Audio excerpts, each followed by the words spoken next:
This is what U.S. Defense Secretary Pete Hegseth said about Iran's leaders. Desperate and hiding, they've gone underground, cowering.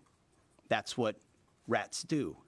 But the images coming out of Tehran tell a different story. Several of Iran's most senior officials, including President Masoud Pezeshkian, Foreign Minister Abbas Araghchi, and senior security official Ali Larijani, were out in the streets during Quds Day rallies, the regime's annual pro-Palestinian demonstrations.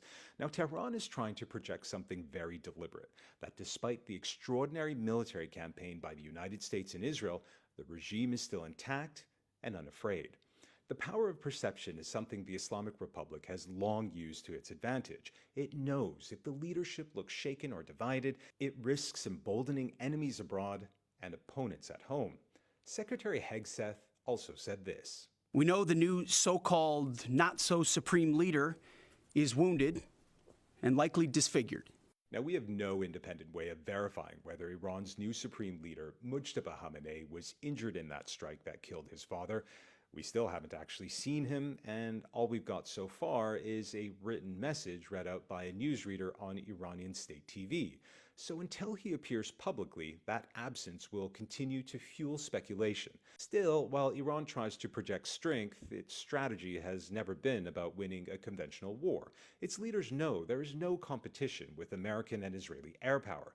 What they plan for instead is endurance, and in their hope, deterrence. Tehran wants its adversaries to believe that any conflict with Iran will become messy, prolonged, and region-wide.